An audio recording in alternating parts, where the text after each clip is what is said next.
usando los celulares, no quiero WhatsApp, que estén whatsappeando, conectándose, comentando, nada. Si quieren tenerlo prendido para grabar, no hay ningún inconveniente. El sistema motor.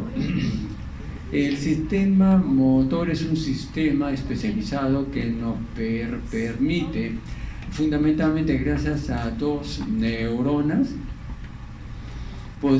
el sistema nervioso puede, digamos, responder a todas las aferencias que éste recibe. De tal manera de que la conexión final va a ser o con un músculo o finalmente una conexión con una glándula en el sistema vegetativo. Pero lo interesante del caso es de que toda la elaboración de la información, todas las aferencias que recibe el sistema nervioso central va a responder de diferentes maneras gracias al sistema motor. Bien, ya sean actividades digamos relativamente simples, cotidianas, como puede ser caminar, correr, mantener cierta postura o masticar. Todos son actos motores que se llevan a cabo gracias a este sistema. Puede ser cuestiones relativamente simples, estereotipadas, como lo estamos viendo, o puede ser mucho más complejas, como tocar un instrumento musical, el escribir, el conversar, el cantar, entre otras cosas, inclusive el expresar nuestras emociones por medio de gestos. Todas estas últimas partes, que son mucho más complejas, igual se lleva a cabo gracias al sistema motor. Clasificación de los movimientos. Ya desde el 1900, John Hopkins Jackson, uno de los neurólogos más reconocidos e influyentes en toda la historia, afirmó, inclusive fíjese hace cuánto tiempo, afirmó que todos los actos motores tienen automatismos, variando su grado desde actos principalmente automáticos a actos poco automáticos. Y pensar que era en una época en la cual se consideraba que todas las actividades que el ser humano realizaba eran actividades superiores, es decir, con plena conciencia. Sin embargo, Jackson ya desde esa época pudo afirmar esto. De tal manera de que los movimientos se pueden clasificar en tres grupos: actos reflejos, movimientos rítmicos, o pueden ser voluntarios. Considerando esta definición, el primero de ellos se reserva a los movimientos completamente automáticos. Por ejemplo, el reflejo miotático, el estimularse, digamos, nociceptivamente ante el fuego y uno retirar el brazo, por ejemplo, son actos reflejos puros, en el cual obviamente puede haber conciencia de ello y de alguna manera podría influirse algo, pero es prácticamente reflejo puro. El siguiente es el movimiento rítmico, en el cual los movimientos son semiautomáticos. En este caso podemos hablar de la marcha, el correr, el masticar, deglutir, entre otras cosas más. ¿Okay? De tal manera de que si bien existe la voluntad, la orden superior, por ejemplo en este caso para caminar, yo lo puedo hacer tranquilamente, conversando con ustedes, fijándome muy bien lo que están haciendo, explicando la materia que le estoy dando, pero sin embargo no estoy pensando racionalmente que tengo que levantar el pie derecho para poderlo aplicar después, levantar el pie izquierdo, etc. No pienso en eso. Son rítmicos, movimientos semiautomáticos, en el cual la voluntad existe, pero muchos de los movimientos, muchas de las acciones que se hacen son automáticas. Y finalmente los voluntarios, en el cual los movimientos son poco automáticos, pero siguen siendo, o sea, la sentencia que dio Jackson en 1991 está plenamente vigente hasta ahora. Actos como estos podemos tener, por ejemplo, para escribir, para interpretar un instrumento, para actuar, por ejemplo, para poder destornillar. Una vez que aprendemos que para poder destornillar, desentornillar, necesitamos coger el destornillador por el mango, y para poderlo hacer tenemos que girar el tornillo en contra de las agujas del reloj. Esto, una vez que se aprende, se hace casi automáticamente. Uno quiere hacerlo, tiene la voluntad de hacerlo, coge el destornillador, inmediatamente sin pensarlo lo coge por el mango, lo encaja en la ranura respectiva y lo mueve en contra de las agujas del reloj. No tiene que estar pensando cada acto, lo hace. De tal manera que todos los actos que hacemos siempre conllevan a movimientos y actos automáticos. En la organización general del sistema motor, lo que se puede ver es de que existen 3 puntos. Filogenéticamente se han ido insertando cada uno. Filogenéticamente significa en el transcurso de los millones de años. Pero como se puede ver, todos ellos están influenciados por las denominadas aferencias sensitivas. El acto motor carecería de sentido, de precisión, de justeza, si no tiene las aferencias sensitivas, ya sean visual, del equilibrio, auditivas, propioceptivas, etcétera, etcétera. Ellas son fundamentales y actúan en diferentes puntos. Sin las aferencias sensitivas, todo acto motor serían torpes, poco elaborados y poco útiles finalmente. Entonces, filogenéticamente se presentan de la siguiente manera. Un primer nivel, denominado nivel inferior, comprende las neuronas motoras inferiores, tanto de la médula espinal como del tronco. Médula espinal se refiere al asta anterior de la médula espinal, que van a inervar los músculos, ya sean los músculos de los brazos, las piernas, el tronco, en fin, el cuello.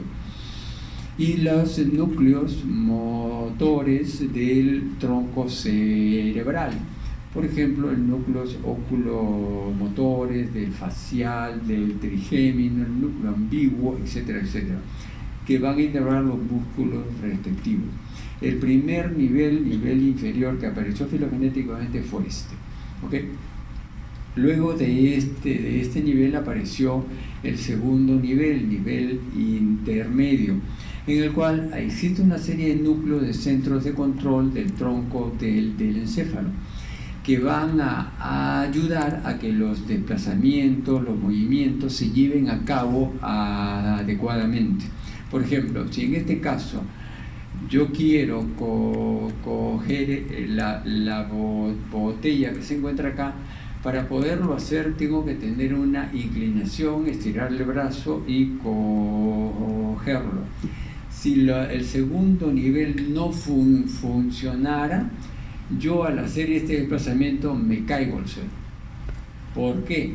Porque tengo que tener una estabilidad automática de los músculos, tensar músculos, relajar otros, mantener el equilibrio para poder realizar eso. ¿Ok? Entonces, vamos a ir explicando después. Estos centros de control del tronco encefálico son fundamentales para la estabilidad, para el equilibrio y para que los movimientos del primer nivel se lleven a cabo adecuadamente. Filogenéticamente después apareció el tercer nivel, nivel superior.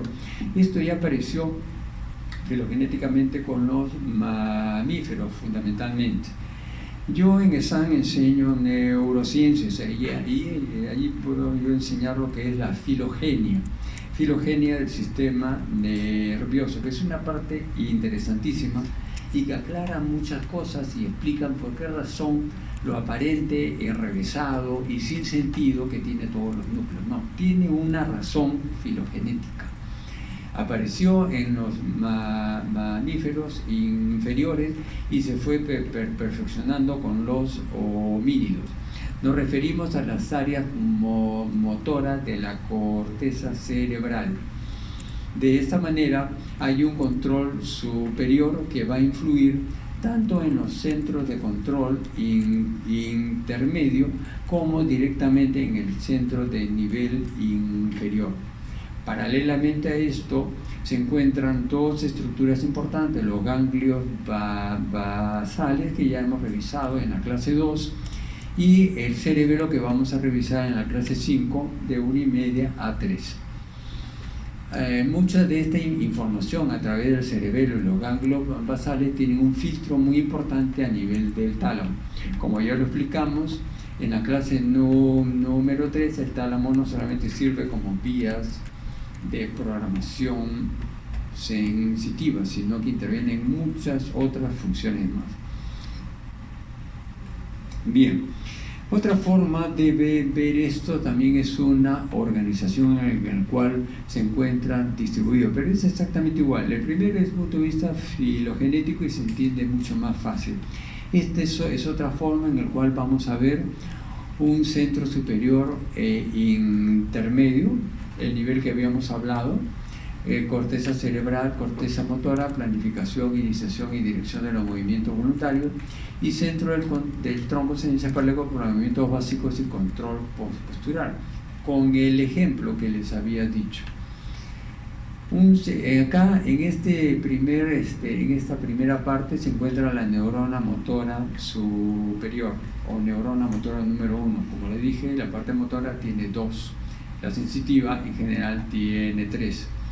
El segundo son los circuitos locales referidos al circuito de la médula espinal y del tronco del encéfalo, es decir, el asta anterior de la médula espinal y los núcleos motores del tronco cerebral. Ellos no actúan solos, sino que actúan en coordinación con una serie de células que están alrededor, porque salvo de forma poco frecuente, la neurona número 1 no sinapsa directamente con la 2, sino lo hace a través de estos centros, estos circuitos de la médula espinal y del tronco del encéfalo. Y aquí en estos niveles, tanto a nivel de tronco como en la médula, se encuentra la neurona motora inferior o neurona motora número 2. Por ejemplo, acá, en este caso del tronco, para la masticación, la neurona número 1 está en la corteza cerebral y la neurona número 2 estaría en el núcleo motor del trigémino, por ejemplo. ¿Okay? En cambio, si yo quiero hacer esto, la neurona número 1 seguirá estando en la corteza cerebral y la número 2 en el asta anterior de la médula espinal. Espero que esto esté claro. Otros controles son el ganglio basal, que lo hemos visto en la clase 2, y el cerebelo, que lo vamos a ver ahora más tarde en la clase 5. Bien, entonces los centros superiores de control motor viene la vía córtico-espinal o vía piramidal y la vía indirecta o extrapiramidal.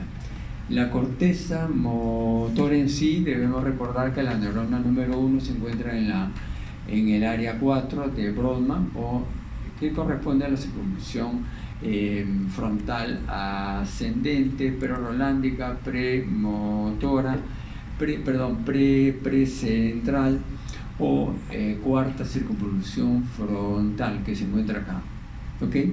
Que va de la cara externa a la cara interna. Haciendo un corte en este nivel, vamos a ver cómo se distribuyen las células especializadas para las diferentes partes del cuerpo. Para que se entienda un poquito mejor, tenemos acá exactamente igual. Y es la manera como el sistema nervioso central da recursos de acuerdo a la complejidad. Por ejemplo, no es sorprendente que una enorme cantidad, una extensa cantidad de recursos de neuronas, circuitos y células estén destinadas al movimiento de la mano. Eso es obvio. Una enorme cantidad también tiene que ver con el habla, la conversación, con el lenguaje en sí. O sea, articular adecuadamente, mover todos los músculos para poder conversar requiere una enorme cantidad. En cambio, por ejemplo, el tronco, la pierna y todo eso mucho menos. Este es el músculo motor, ¿no? Pero también tenemos una corteza premotora que está por delante de este, que es el área de Broma número 6 y número 8. Y aquí están. Y están la 6 y la 8, representados con estos dos colores. De tal manera de que vamos a tener que la corteza premotora se compone de dos partes. Una corteza premotora medial, que aquí está representado en verde, por eso lo he puesto en verde, ¿ok? Y una corteza premotora lateral, que en el dibujo está en azul, por eso lo pongo así, porque tiene dos funciones diferenciadas. A pesar de ser corteza premotora, funciona diferenciadamente. En general, en la corteza premotora se lleva a cabo la planificación.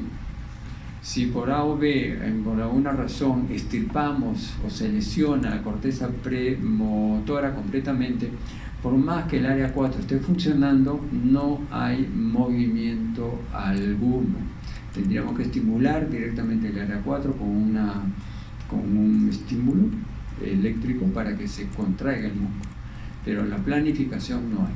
¿Okay? ¿Cómo se diferencia esto? Que el área corteza premotora lateral planifica el movimiento ante estímulos externos. Y esto es fácil de recordar. Cara externa, estímulos externos. En cambio, la planificación de los movimientos ante señales internas va a ser la corteza premotora medial, la parte interna.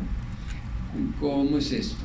Por ejemplo, si en un momento dado, en plena clase, ustedes sienten mucho frío, ok, entonces están pensando, voy a ir hacia atrás, voy a ir hacia el interruptor y voy a bajarle para la temperatura no esté tan baja. Están planificando ante un estímulo interno. ¿Quién planifica esa acción? La corteza premotora medial, ¿ok? En cambio, si estamos en plena clase y alguien viene corriendo, abre la puerta, salgan que hay temblor o hay un incendio, este es un estímulo externo. ¿Quién planifica cómo salgo corriendo del aula?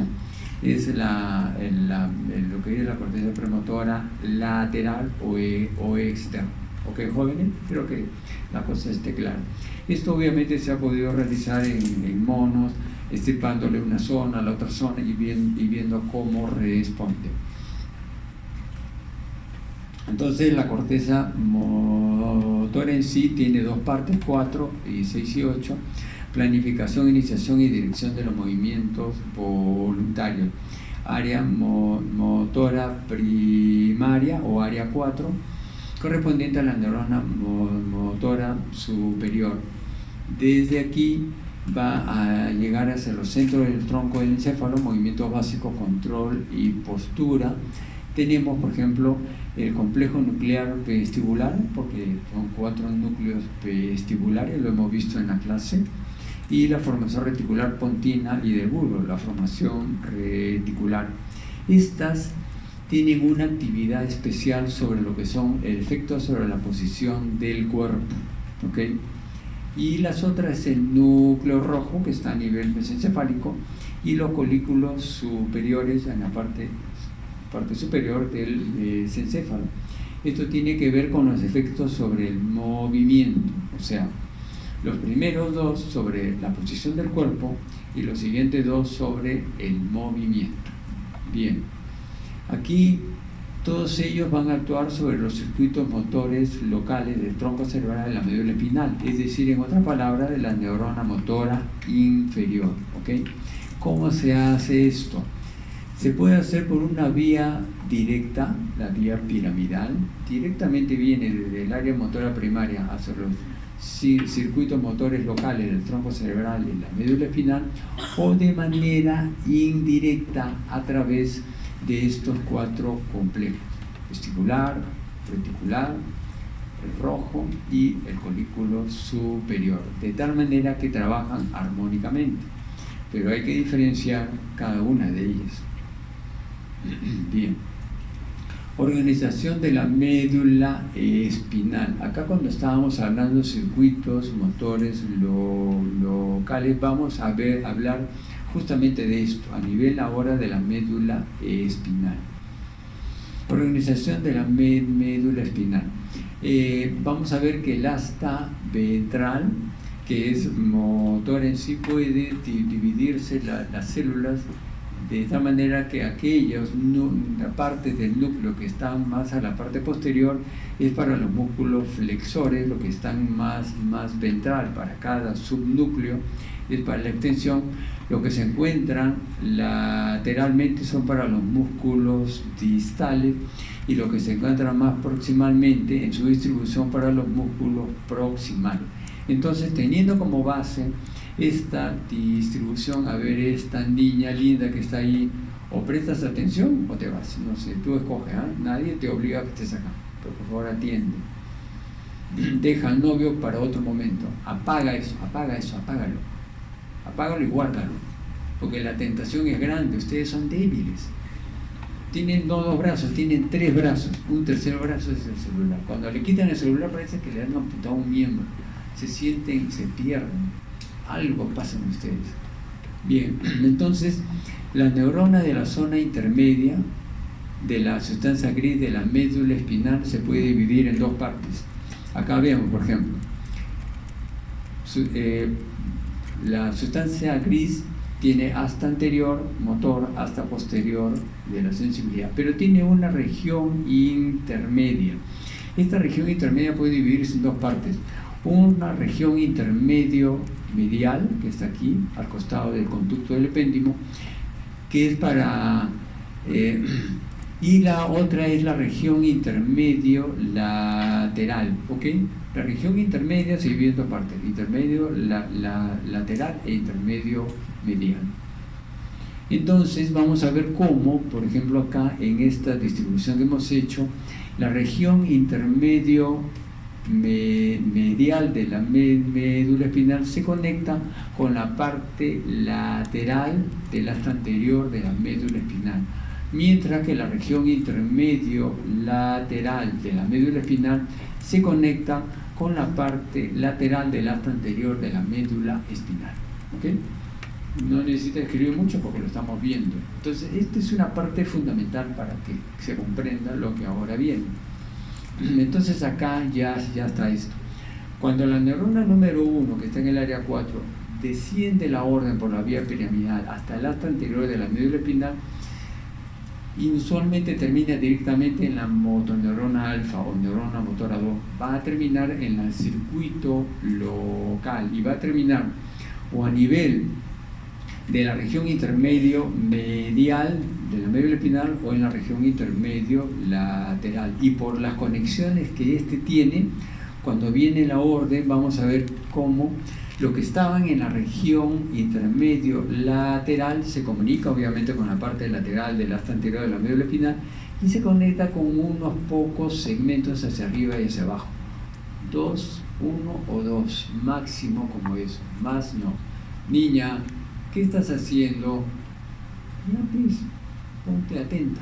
En cambio, cuando vemos que la región intermedio medial hace su conexión hacia la región medial del asta anterior de la médula espinal, tiene conexiones amplias, prácticamente con todo. De tal manera que eso explica por qué razón, cuando viene la orden de la corteza motora a la mano, viene la región intermedio lateral de la médula espinal, se conecta con la parte lateral del asta anterior de la médula espinal, pocos segmentos para los movimientos de la mano. No necesito que para que se mueva la mano se mueva el pie, de ninguna manera. En cambio, cuando viene la orden desde la área 4 hacia la región intermedio medial de la médula espinal, y este se conecta con amplias zonas de la parte medial del asta anterior de la médula espinal, es para los músculos axiales y proximales, para el sostenimiento. Si yo quiero coger algo, inmediatamente se ponen en marcha toda la musculatura axial para mantener el equilibrio y el tono. ¿Me comprenden? El mecanismo básicamente es eso. El contacto final de la vía córtico-espinal directa e indirecta lo vamos a ver acá. Región intermedio medial de la médula espinal, región intermedio lateral de la médula espinal. Entonces, habíamos hablado cómo el complejo nuclear vestibular, la formación reticular y también el colículo superior va a terminar en la región intermedio medial de la médula espinal para la contracción de la musculatura axial y proximal de manera armónica. ¿Ok? En cambio, relacionado con los mecanismos posturales.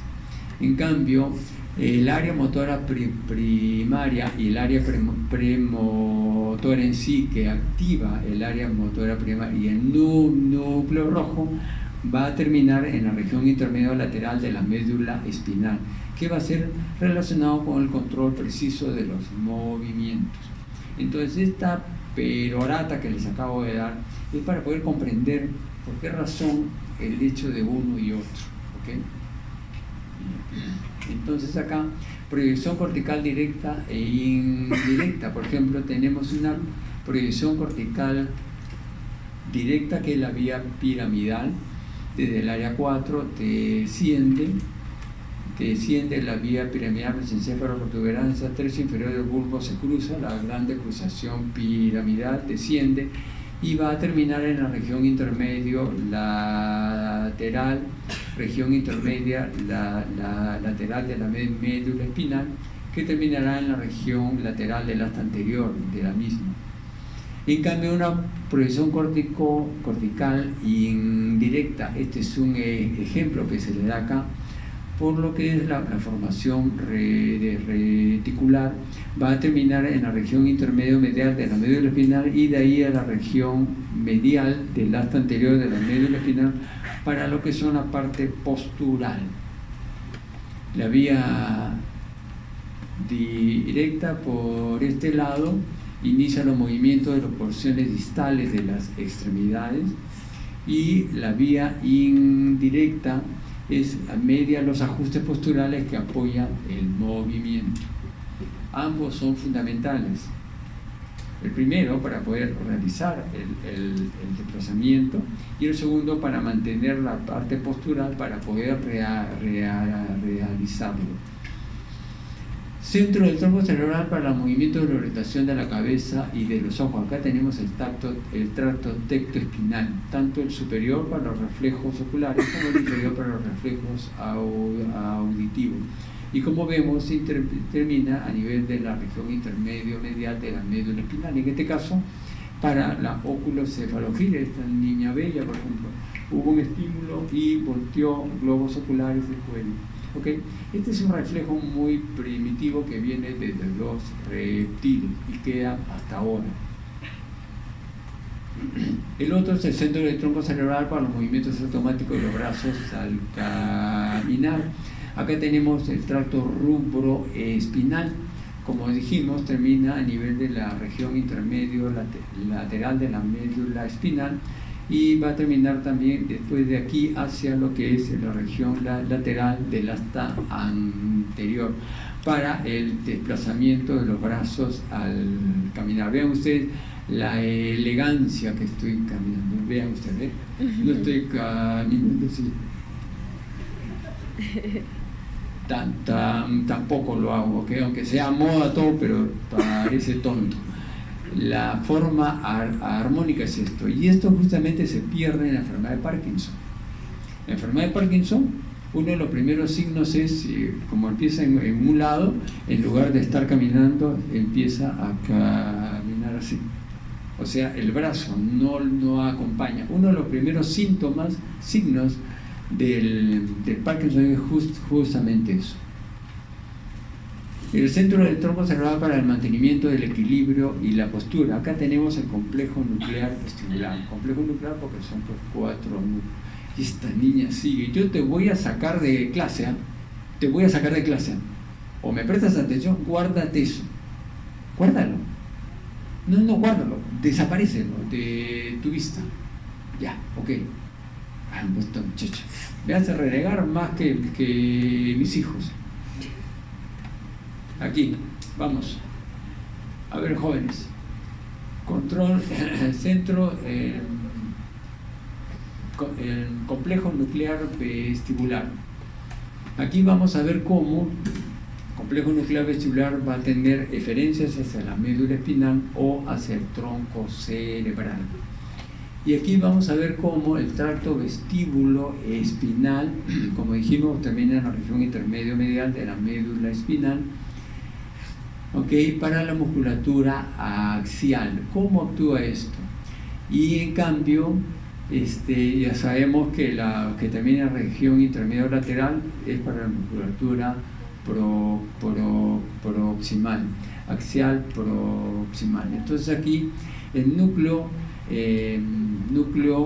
vestibular lateral, por su tracto vestíbulo espinal lateral, va a actuar sobre la musculatura extensora de tipo antigravitatoria, y el núcleo vestibular medial e inferior, por el tracto vestíbulo espinal medial, va a actuar sobre las interneuronas excitadoras inhibidoras de la médula espinal cervical, de tal manera que este tipo de actividad va a hacer que en la bipedestación tengamos el centro de gravedad entre los pies.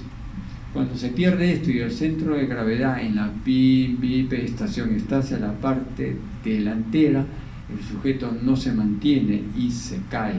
Si llega atrás, se cae hacia atrás. Eso lo solemos ver en pacientes que tienen problemas vestibulares. Y en cambio, cuando está en plena locomoción, el centro de gravedad se sitúa delante de los pies. Porque si se siguiera manteniendo entre los pies, cuando caminamos nos caemos. ¿Okay? Entonces, vemos cómo en los núcleos vestibulares, con su vía vestíbulo-espinal, es fundamental para ambas partes. ¿Ok, jóvenes? El siguiente es el centro del tronco cerebral para la fijación ocular durante los movimientos de la cabeza. Y aquí lo que se tiene son algunas indicaciones. Ya habíamos visto en la clase de tronco, habíamos observado cómo la neurona número 1 de la vía vestibular se encuentra a nivel de lo que es el núcleo el ganglio vestibular.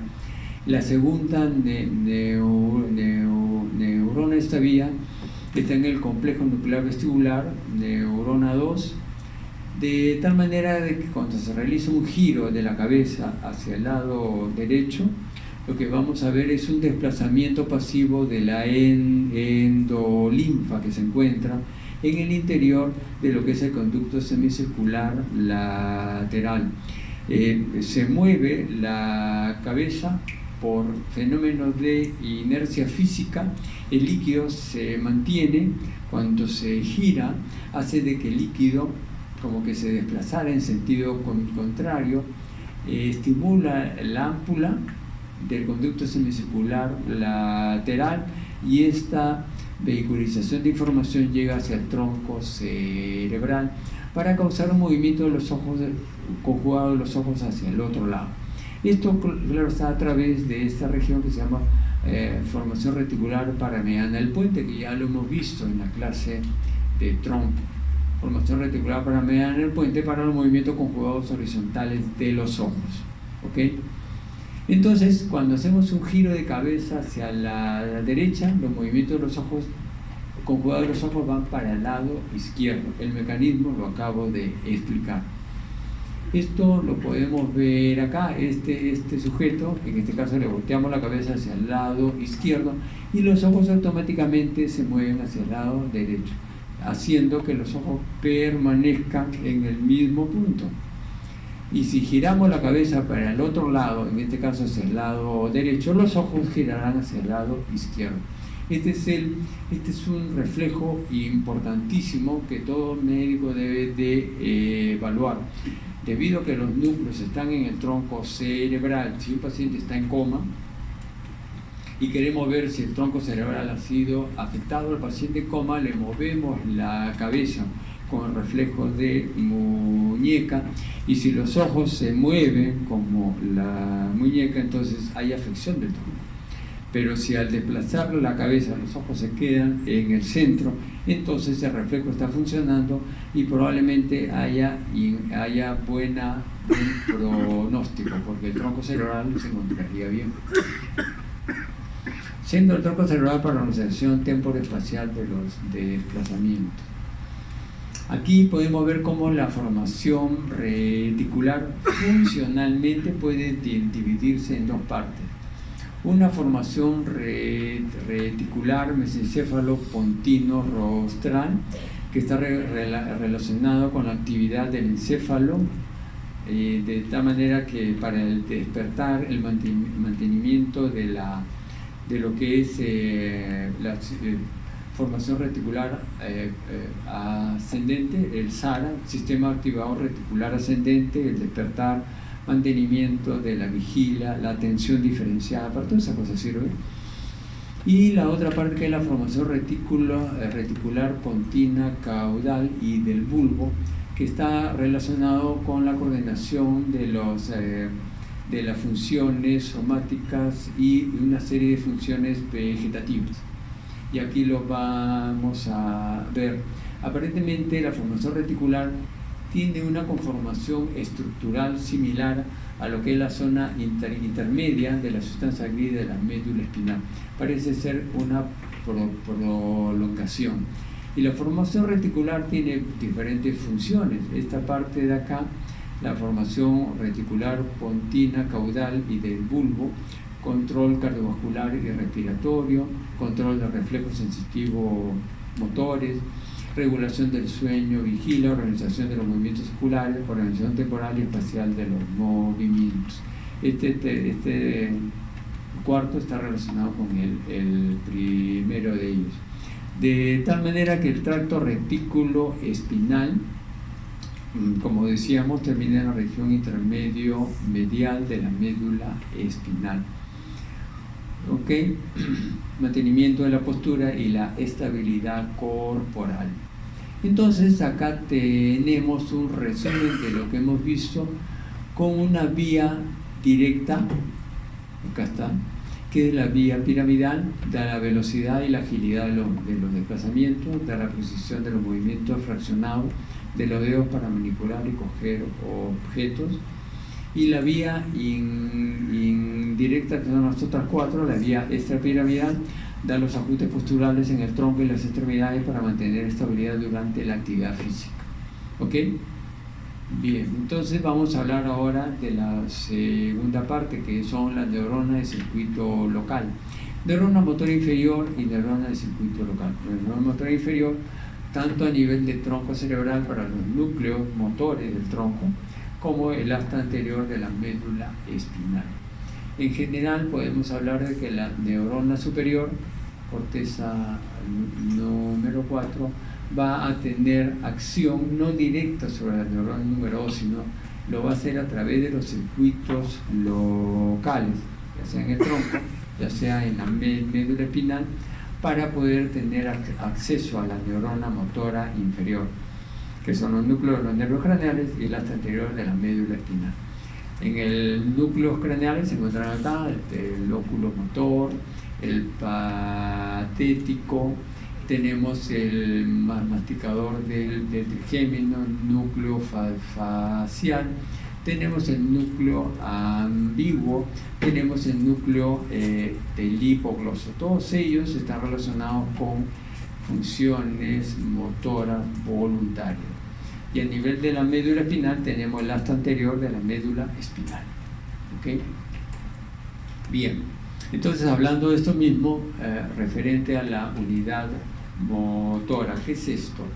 Es la motoneurona inferior, que se conecta con todas las fibras musculares. La fibra muscular representa una célula independiente. El conjunto de ellos se denomina unidad motora. Puede ser una unidad motora grande o una pequeña. Esto depende del número de fibras musculares. Por ejemplo, acá vamos a ver cómo una unidad motora grande significa, por ejemplo, acá este músculo en la cual una sola motoneurona va a inervar múltiples fibras musculares. En este caso, la distribución de las fibras fibras musculares trata de hacerse de manera más o menos uniforme dentro del músculo, para que no se concentre en un solo lado.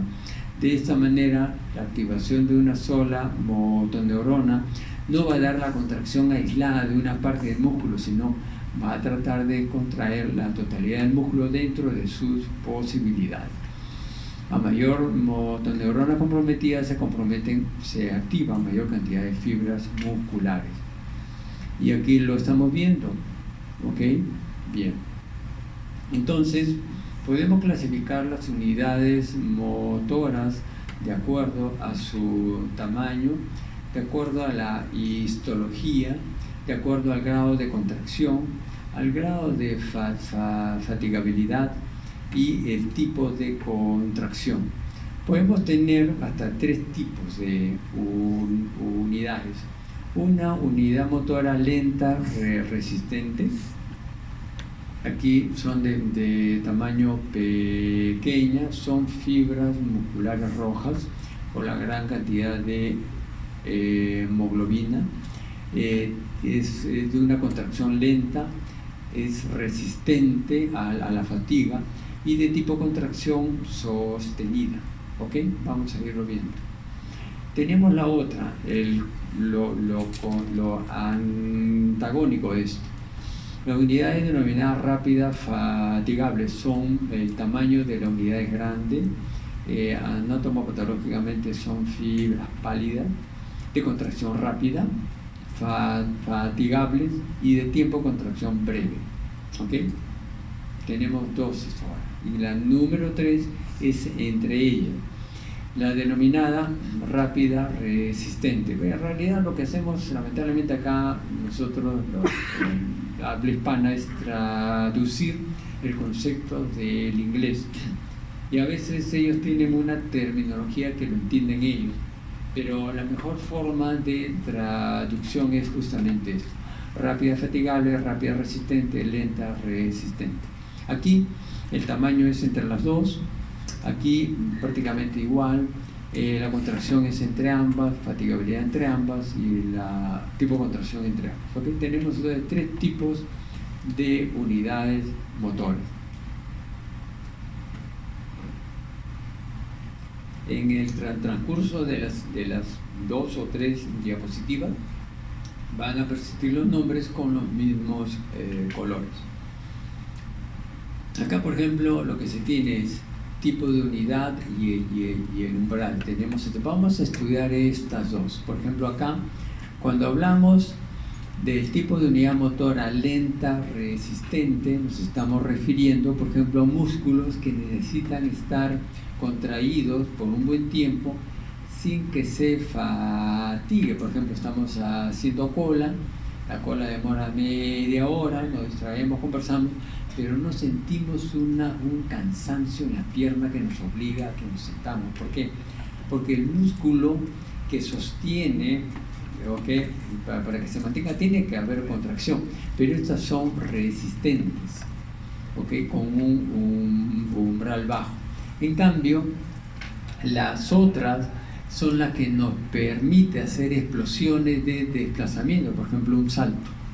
En este caso, uno no va a estar saltando media hora, llega un momento, unos minutos, y ya se cansa, no puede saltar más.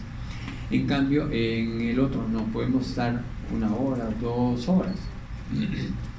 Entonces, en el primer grupo, la lenta resistente, tenemos acá el músculo sólido, por ejemplo, que mantiene una contracción sostenida en el tiempo sin que y con, digamos, dificultad en fatigarse. ¿Okay? Entonces este tipo de músculo tiene preferentemente unidades motoras lentas resistentes. ¿Okay? Y el promedio de inervación que tiene son 180 fibras musculares por neurona motora inferior. En cambio este otro, el músculo gastrocnemio, el gemelo, tiene prácticamente mitad. Tiene unidades motoras lentas resistentes y unidades motoras rápidas fatigables, de tal manera de que se combinan estas ahí. Y en general tiene de 1000 a 2000 fibras musculares por neurona motora inferior. Entonces, el tipo de músculo por biopsia, si es que el que está haciendo su entrenamiento, el futuro atleta, tiene mayor número de unidades motoras rápidas fatigables, entonces probablemente sea bueno para las carreras de corta duración, pero de alto rendimiento. En cambio, los que tengan, por ejemplo, un mayor número de fibras lentas resistentes, probablemente no sea bueno para este deporte, pero sí sea bueno como maratonista, porque se requiere una resistencia a largo plazo. ¿Okay? Eso tiene, como vemos, aplicación, digamos, en la vida deportiva, ¿no? En cambio, los músculos del ojo tienen fundamentalmente músculos rápidos fatigables, y debido a que se requieren movimientos rápidos y precisos, la precisión en sí depende del número de fibras musculares. En este caso, tiene un promedio de 3 fibras musculares por unidad de motoneurona. Entonces, aquí se puede ver distribución del tipo de fibra y el número de ellos, ¿okay? Con una finalidad fisiológica. Comparación de la fuerza muscular y de fatigabilidad de los 3 tipos de unidad. Acá tenemos las 3. En este gráfico, por ejemplo, podemos ver el cambio de tensión en respuesta a potenciales de acción de una unidad motora única. Por ejemplo, acá tenemos cómo responde al tipo de presión en las que son lentas resistentes, rápida resistente y rápida fatigables, ¿okay? Cómo responde diferenciadamente en el tiempo. Y aquí esto es ante un estímulo, pero cuando tenemos el estímulo repetitivo, vean ustedes que no todas responden de igual manera. Aquí, por ejemplo, las lentas resistentes pueden mantener por largo tiempo su contracción a pesar de que en el tiempo se sigue la estimulación. Las rápidas resistentes tienen un tiempo de resistencia ante el estímulo, pero después se agotan. Y las rápidas fatigables, como vemos, puede responder bien con una gran contracción, una gran fuerza, pero se agotan rápidamente. ¿Okay?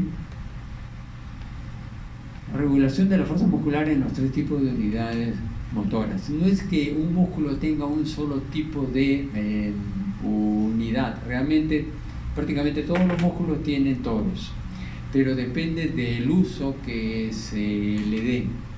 Por ejemplo, acá vamos a ver ante un estímulo, acá vemos el porcentaje de fuerza máxima, acá mayor cantidad de fuerza, y aquí estamos viendo el porcentaje de reclutamiento.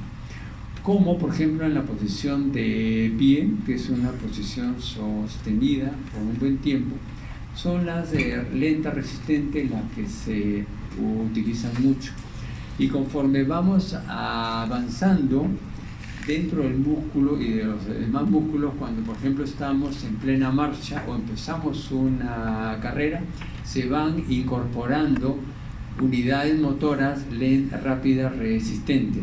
Y si ya aceleramos más más rápido, corremos más rápido o damos un salto, inmediatamente se une, no es que son reemplazadas, sino que se une y empieza a actuar la unidad motora rápida fatigable.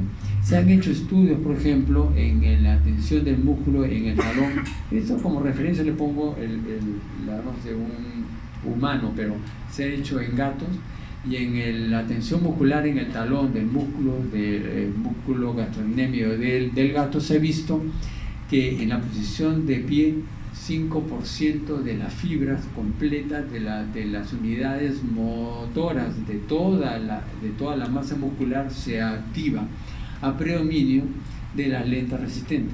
Si el gato que empieza a marchar o tener un trote ligero, se agrega un 25% más del total de las fibras musculares, de las unidades, agregándose la rápida resistente.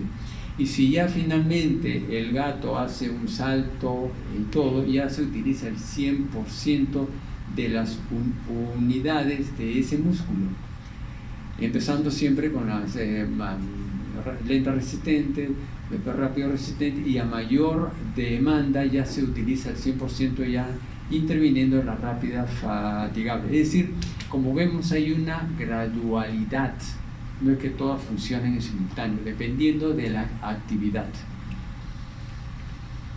Entonces, este es el denominado principio de Heinemann, principio del tamaño.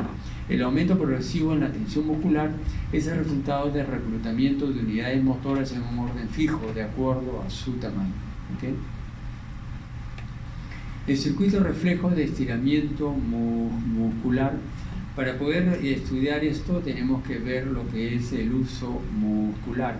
Y en este caso son unos órganos. El uso muscular es un órgano muy sensible que está en el interior de los músculos estriados.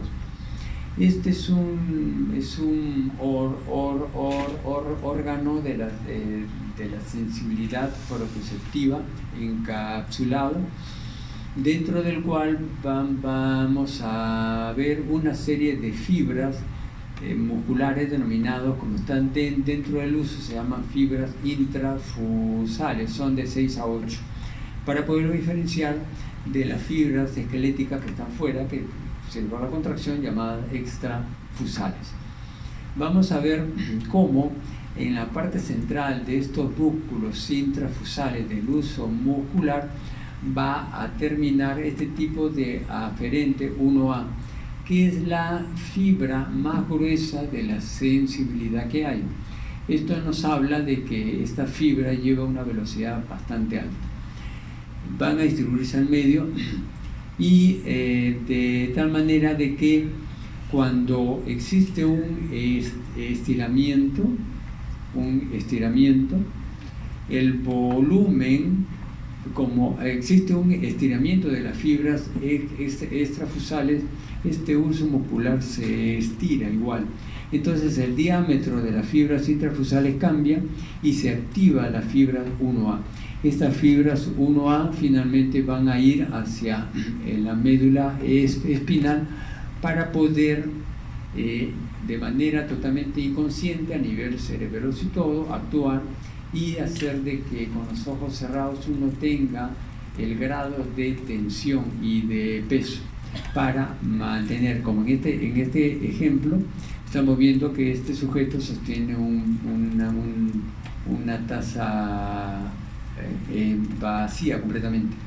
Si con los ojos cerrados le agregamos un peso, inmediatamente esto va a ser por el estiramiento, se estimula las fibras 1A del uso muscular, llega a la médula espinal y va a realizar una serie de acciones para contraer el músculo bíceps y relajar el músculo tríceps, como lo vamos a ver ahora, para mantener la posición. Ahora bien, se esperaría que en determinada posición esto deje de funcionar. Por ejemplo, cuando hay un estiramiento. En un estiramiento continuo van a haber fibras gamma, neuronas motoneuronas gamma que están en el asta anterior de la médula espinal, que van a poder inervar y contraer las fibras intrafusales para mantener su tono, de tal manera que este uso muscular va a tener la capacidad de poder ser sensible a cualquier tipo de extensión que se lleve a cabo. Si el músculo se encuentra semicontraído y hay un cambio de peso, se puede sentir. Si el músculo está un poco extendido, el cambio de peso también se siente. ¿Por qué razón? Porque las motoneuronas gamma mantienen el tono muscular de las fibras intrafusales. ¿Ok? Reflejo de estiramiento, también llamado osteotendinoso o miotático. ¿Ok, jóvenes?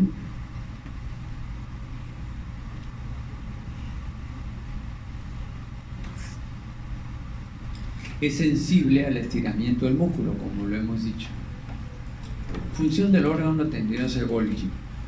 El otro órgano interesante es, por ejemplo, que a diferencia del uso muscular que está paralelo y en la parte interna de los músculos extrafusales, acá no, está entre la inserción del músculo con el hueso, está en el tendón mismo.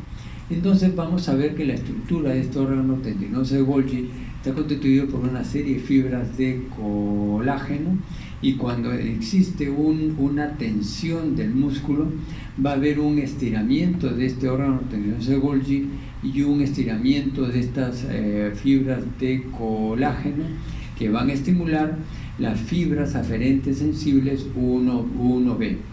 Estas fibras no son tan gruesas como las 1A, pero de igual manera son sensibles a este estrujamiento que se realiza cuando existe tensiones. Entonces, mientras el uso muscular es sensible al estiramiento, el órgano de tendinoso de Golgi es sensible a la tensión. Y acá lo estamos viendo. De tal manera que va a actuar a nivel de la médula espinal. Entonces, órgano tendinoso de Golgi es sensible al cambio de tensión del músculo. El reflejo de extensión cruzada es un reflejo primitivo y sirve para, pongamos el caso, uno está caminando, pisa algo doloroso y automáticamente se contrae el músculo de la otra pierna para retirar la parte sensible, y esto se realiza por estiramiento del músculo contrario. Este es un reflejo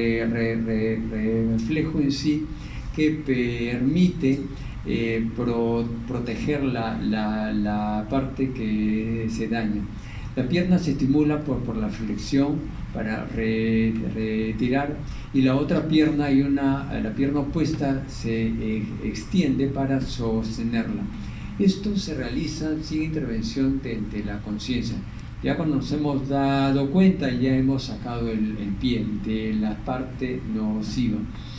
Y aquí se puede ver el circuito, cómo para poder realizar esto, las motoneuronas alfa van a tener una estimulación excitatoria para poder contraer, por ejemplo, el músculo extensor de la zona comprometida y relajar el músculo, para contraer el músculo flexor y relajar el músculo extensor de la pierna comprometida.